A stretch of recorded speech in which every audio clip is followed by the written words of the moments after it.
मार्गदर्शन current affair quiz contest के इस अंक में बहुत बहुत स्वागत है आपका। वर्ष 2023 का जनवरी माह है और हम इस जनवरी माह के अंतर्गत एक विशेष श्रृंखला के साथ हैं, मार्गदर्शन करेंट अफेयर क्विज। और इसमें हम विगत वर्ष में जो महत्वपूर्ण घटनाएं रही है, जो विविध परीक्षाओं में पूछे जाते हैं, जिनसे जुड़े सवाल, इसको लेकर आपके बीच में होंगे। और आज हमारे बीच प्रतिभागी के रूप में है एक बार फिर राहुल। बहुत बहुत स्वागत है राहुल आपका। पहला सवाल राहुल आपके लिए है। आदरणीय बिहार के मुख्यमंत्री नीतीश कुमार जी ने जब से सत्ता संभाली है तब से कई बार ऐसा आया है, लगभग 14 बार ऐसा हुआ है जब उन्होंने राजकीय यात्रा की है भिन्न भिन्न नामों से। अब इसी कड़ी में उन्होंने 2023 में एक नई राजकीय यात्रा आरंभ किया है जिसका नाम है समाधान यात्रा। यह समाधान यात्रा 4 जनवरी को आरंभ हुई है और 4 जनवरी को आरंभ हुई यह समाधान यात्रा 16 दिन की है। अपने 16 दिवसीय समाधान यात्रा के दौरान आदरणीय मुख्यमंत्री जी बिहार के कितने जिलों से होकर गुजरेंगे? ऑप्शन आपके लिए, समाधान यात्रा कितने जिलों से घूमेंगी? ऑप्शन आपके लिए है 16 दिन में 16, बी में सभी 38 जिला, सी में 20 जिला और डी में 18 जिले। 18 जिले से 18 जिले से गुजरेंगे, यानी 20 जिला छूट जाएगा। बिल्कुल सही उत्तर दिया है आपने। और 18 जिलों से ये समाधान यात्रा गुजरेगी और ख़ास बात ये है कि इसमें 9 रात ऐसा होगा, 16 दिन में 9 रात ऐसे होंगे जिसमें आदरणीय मुख्यमंत्री जी पटना से बाहर गुजारेंगे। अगला सवाल आपसे है। 3 जनवरी से 7 जनवरी 2023 के बीच, 3 जनवरी से 2023 से 7 जनवरी 2023 के बीच 108वीं भारतीय विज्ञान कांग्रेस का आयोजन किया जा रहा है। आपको बताना है यह आयोजन भारत के किस राज्य में हो रहा है? ऑप्शन आपके लिए है उत्तर प्रदेश, पंजाब, महाराष्ट्र, गुजरात। महाराष्ट्र के नागपुर में होगा। महाराष्ट्र के नागपुर में हो रहा है। बिल्कुल सही उत्तर दिया है आपने। आदरणीय प्रधानमंत्री जी ने इसका उद्घाटन किया है। और इसके बाद हमारे अगला सवाल आपके लिए, जो कुल मिला के तीसरा सवाल आपके लिए होगा। राष्ट्रपति के रूप में, किस देश के राष्ट्रपति के रूप में लुइस इसियो लुला हा सिल्वा, लुइस इसियो लुला हा सिल्वा महिला है, ने 39वें राष्ट्रपति के रूप में शपथ ग्रहण लिया है हाल में?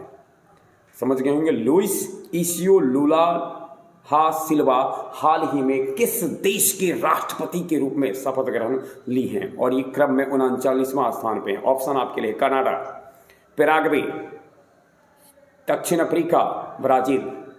ब्राजील के राष्ट्रपति बने। ब्राजील के राष्ट्रपति बने। बिल्कुल सही उत्तर दिया है। एक वर्ष 2022 तो कुछ खास नहीं बीता है।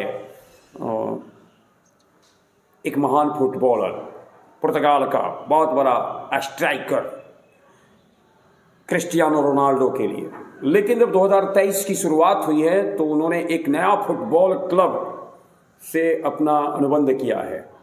नया फुटबॉल क्लब जिससे उनका अनुबंध हुआ है वो है अल नासर। अल नासर फुटबॉल क्लब से अनुबंध किया गया है। किसका? क्रिस्टियानो रोनाल्डो का। पुर्तगाल के प्रसिद्ध स्ट्राइकर क्रिस्टियानो रोनाल्डो ने जिस क्लब से अनुबंध किया है 23 में, उसका संबंध किस देश से है? ऑप्शन आपके लिए है ईरान से, इटली से, सऊदी अरब से, इंडोनेशिया से। सऊदी अरब। सऊदी अरब से, यानी ये जो क्लब है अल नासर, ये सऊदी अरब का क्लब है। बिल्कुल सही उत्तर दिया है आपने। और अगला सवाल आपसे है कि वैश्विक परिवार दिवस हाल ही में किस तिथि को मनाया गया है? वैश्विक परिवार दिवस हाल ही में किस तिथि को मनाया गया है? World family day. ऑप्शन आपके लिए है 2 जनवरी, 3 जनवरी, 4 जनवरी, 1 जनवरी 1 जनवरी को मनाया गया। नहीं, वर्ष की जो शुरुआत दिन है उसी को परिवार। वैश्विक परिवार, पूरा विश्व एक परिवार है, ऐसी धारणा के साथ हम वर्ष की शुरुआत करते हैं। सही उत्तर दिया है आपने। और अगला सवाल आपसे है, नीम की पत्तियों पर एक विशेष बीमारी देखी गई है एक राज्य में, और इसका नाम रखा गया है डायबिक रोग। और नीम जो एक औषधीय पौधा है, औषधीय वनस्पति है, उसकी पत्ती एक विशेष रोग से आच्छादित हो रही है, मतलब विशेष रोग से ग्रस्त हो रही है। आपको बताना ये डायबिक रोग किस राज्य में नोटिस किया गया है, कहाँ, किस राज्य के नीम में ये नीम के पत्ती में ये रोग नोटिस किया गया। ऑप्शन आपके लिए है आंध्र प्रदेश, तेलंगाना, कर्नाटक, मध्य प्रदेश। आंध्र प्रदेश, तेलंगाना, कर्नाटक, मध्य प्रदेश। तेलंगाना। तेलंगाना में डायबिक रोग नीम की पत्तियों में, बिल्कुल सही उत्तर है आपका।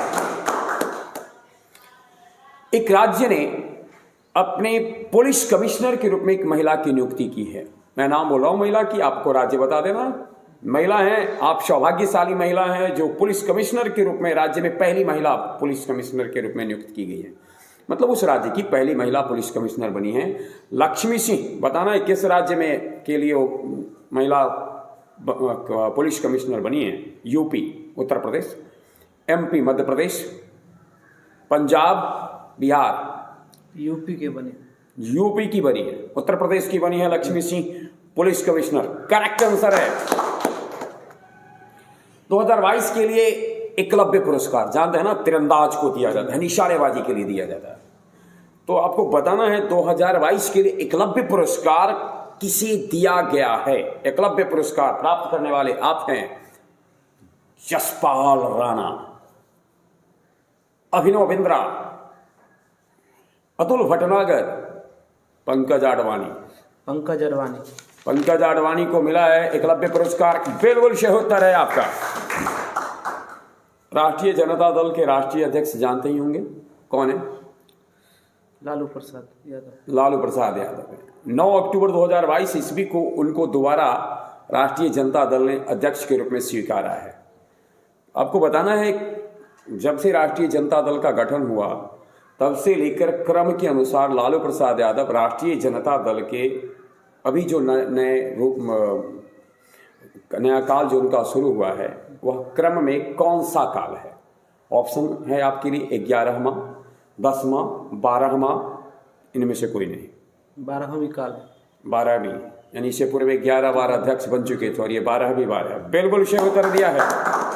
वही हम अपने श्रोताओं को बताएं कि 2022 कई राजनीतिक दल थे जिनको नया नया अध्यक्ष मिला, कुछ ने अपने काल को दोहराया है। सबसे पहले मैं कांग्रेस का नाम लेना चाहूँगा जिसको कि एक नया अध्यक्ष मिला मल्लिकार्जुन खड़गे के रूप में 26 अक्टूबर 2022 ईस्वी को मल्लिकार्जुन खड़गे के रूप में कांग्रेस को नया अध्यक्ष मिला। वहीं डीएमके को अध्यक्ष तो नया नहीं कह सकते हैं क्योंकि उनका सेकंड टाइम्स है, लेकिन 9 अक्टूबर को अपने दूसरे काल में आए स्टालिन आए दूसरे कार्यकाल में। डीएमके द्रविड़ मुनेत्र कड़गम दक्षिण भारत में काफ़ी कहा जा सकता है कि काफ़ी प्रभावशाली राजनीतिक पार्टी है। वही मार्क्सवादी कम्युनिस्ट पार्टी के महासचिव के रूप में लगातार तीसरी बार अपनी सेवा शुरू किया है आप हैं सीताराम येचुरी ने अप्रैल 2022 में, और अखिलेश यादव ने तीसरी बार समाजवादी पार्टी की कमान संभाली 29 सितंबर से। अगला सवाल आपसे है, नेहरू तिब्बत और चीन नाम एक पुस्तक प्रकाशित हुई है हाल ही में, काफी चर्चा में रही है। आपको बताना है इस पुस्तक के लेखक कौन है? जॉन ग्रीशम, अरुंधति राय, अवतार सिंह भसीन और Colin Huber. Avtar Singh Bhasin is the right answer. बिल्कुल सही उत्तर दिया है। अगला सवाल है, 2022 ईस्वी की 2 जुलाई को एक क्रिकेट मैच, टेस्ट मैच चल रहा था और ये टेस्ट मैच 1 से 5 जुलाई के बीच खेला गया। 5 दिवसीय टेस्ट क्रिकेट मैच में 2 जुलाई को एक घटना घटी। घटना क्या घटी कि टेस्ट क्रिकेट में 1 ओवर में सर्वाधिक रन बन गए, 29 रन बन गए। गौरतलब हो इससे पहले 28 रन थे और कई खिलाड़ियों के नाम थे। ब्रायन लारा के नाम था, जॉर्ज वेली के नाम था, केशव महाराज के नाम था। 28-28 रन का अलग अलग समयों में इन लोगों ने बनाया था। 2003-4 में ब्रायन लारा ने, जॉर्ज बेली ने 2013-14 में और केशव महाराजा ने 2019-20 में। लेकिन 2 जुलाई 2022 ईस्वी को एक बल्लेबाज ने एक ओवर में 29 रन जड़ दिए और इस प्रकार टेस्ट क्रिकेट में एक ओवर में सर्वाधिक रन बनाने का कीर्तिमान उसके नाम आ गया। आपको बताना है उस बल्लेबाज का नाम। ऑप्शन आपके लिए: Virat Kohli, Jos Buttler, David Warner. इनमें से कोई नहीं। इनमें से कोई नहीं। कौन है वह? जसप्रीत बुमराह। जसप्रीत बुमराह, जिनके नाम से तो ये पता चलता है कि हैट्रिक विकेट ले सकते हैं। जब विकेट के रिकॉर्ड हो और जसप्रीत बुमराह का नाम आए तो समझा जा सकता है, लेकिन ये तो रनों का मामला है। बिल्कुल सही उत्तर दिया है। खास बात है, राहुल की उस मैच में कप्तानी कर रहे थे। उस टेस्ट मैच के कैप्टन थे जसप्रीत बुमराह और उन्होंने इंग्लैंड के विरुद्ध ये कारनामा किया और उस गेंदबाज को किया जिसको 2007 ईस्वी में यानी लगता है कि खास गेंदबाज है भारतीयों के लिए। युवराज सिंह ने 6 छक्का जड़ा था, उसको जसप्रीत बुमराह ने टेस्ट क्रिकेट में 29 रन जड़ दिया। स्टुअर्ट ब्रॉड, भला कौन बोल सकता है ब्रॉड को? अगला सवाल आपसे है, जैसा कि आप जानते होंगे कि प्रत्येक साल 26 जनवरी जो हमारा होता है गणतंत्र दिवस, उसमें कोई ना कोई किसी देश के शासनाध्यक्ष हमारे अतिथि होते हैं। इस बार किस देश के शासनाध्यक्ष अतिथि होने वाले हैं, इसकी चर्चा मैं बाद में कर लूंगा। आपको बताना है कौन अतिथि होने वाले हैं, यानी वर्ष 2023 के 26 जनवरी में अतिथि कौन होने वाले हैं। आप हैं मोहम्मद इरफान अली, ऋषि सुनक ब्रिटेन के पीएम भारतीय, अब्दुल फतह अल सीसी, चंद्रिका प्रसाद संतोषी। अब्दुल फतेह अल सीसी। चलिए, उनका सही नाम है अब्दुल फतह अल सीसी। बिल्कुल सही उत्तर दिया है, मिस्र के राष्ट्रपति। अभी हाल में जनवरी महीने में एक समारोह मनाया जा रहा है, प्रवासी भारतीय दिवस समारोह। जैसा कि हम लोग जानते हैं प्रवासी भारतीय दिवस 9 जनवरी को होता है, लेकिन प्रवासी भारतीय दिवस समारोह जो इस बार मनाया जा रहा है वो 8 से 10 जनवरी के मध्य मनाया जा रहा है। 3 दिवसीय इस समारोह के मुख्य अतिथि कौन है? 3 दिवसीय इस मुख्य समारोह के मुख्य अतिथि हैं। गौरतलब हो यह इंदौर में मनाया जा रहा है और इस बार जो मनाया जा रहा है वह 17वां है। इसकी शुरुआत 2003 में हुई थी।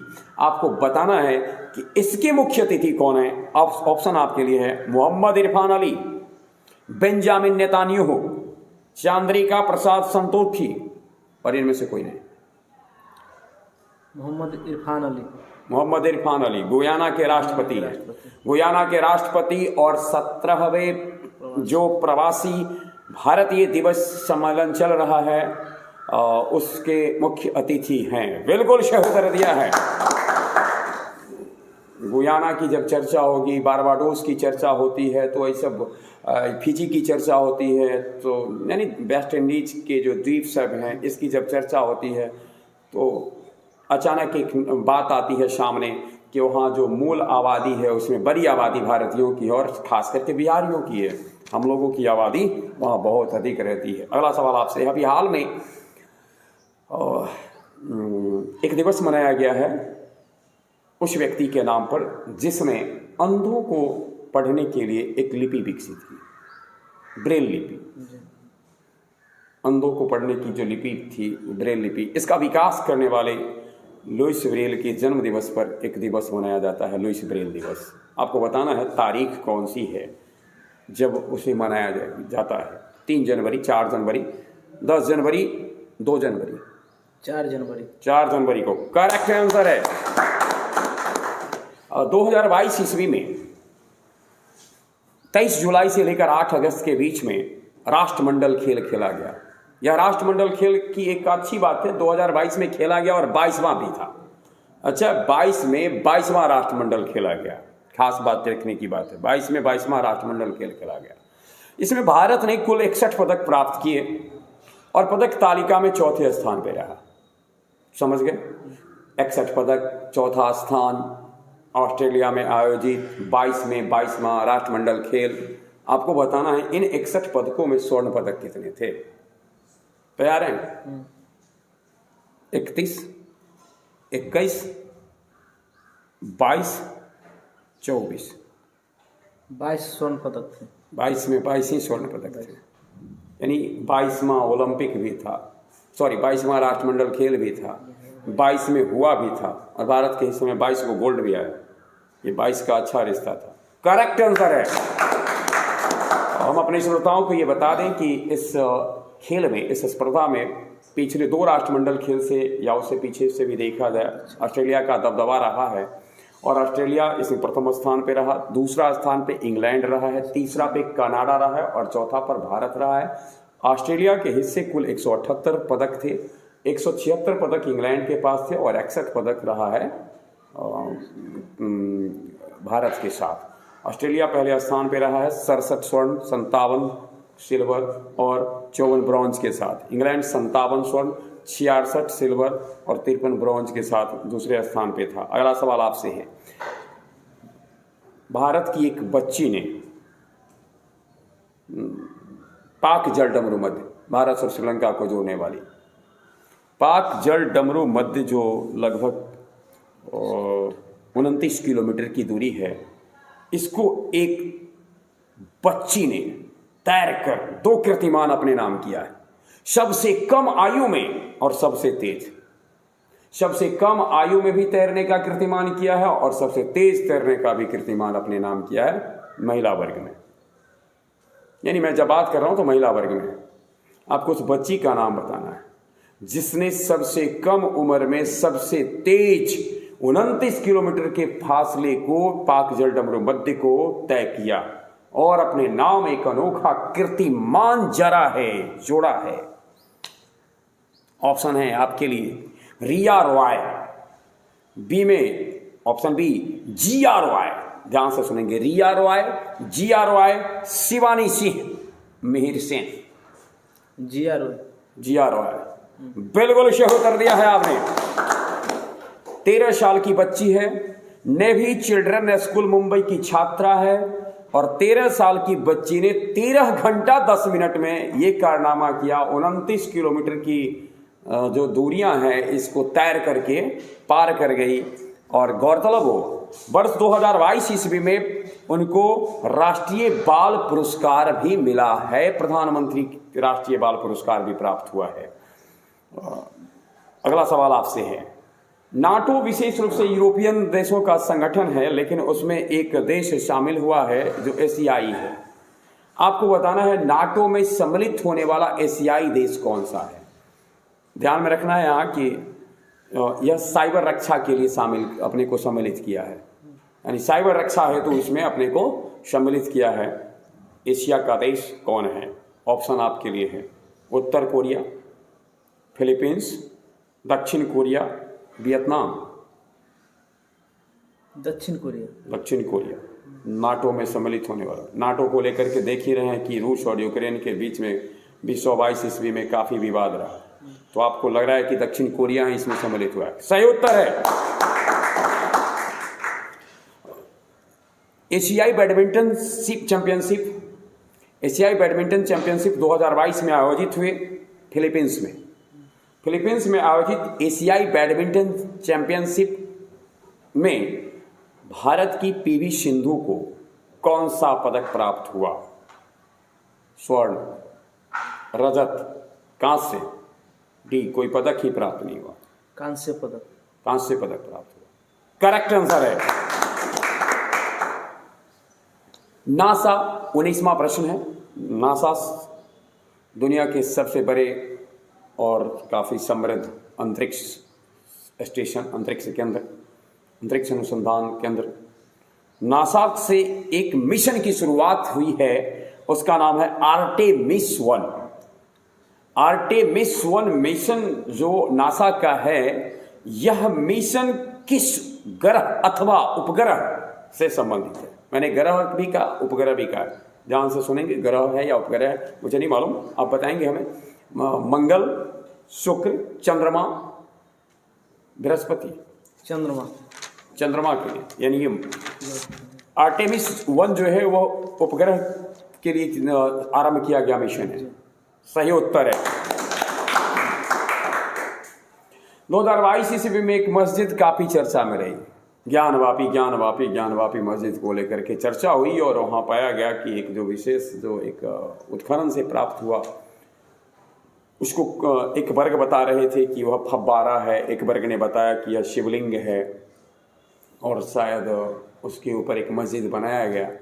खैर इन चर्चाओं से हट कर कि वो फव्वारा है या क्या है इसकी चर्चा हम आपसे नहीं करते हैं। आपसे एक सवाल है बस यही, चर्चित ज्ञानवापी मस्जिद जो 2022 में काफ़ी चर्चा में बना रहा, आपको बताना है कि वो किस शहर में है। कोलकाता, कानपुर, लखनऊ, वाराणसी। वाराणसी में करेक्ट आंसर है, वाराणसी में है। और इस प्रकार से आपने अपने हिस्से में आए 20 के 20 प्रश्नों का सही उत्तर दिया है। हम आपके उज्जवल भविष्य की, सफलतम भविष्य की कामना करते हैं और यहाँ आने के लिए बहुत बहुत धन्यवाद देते हैं।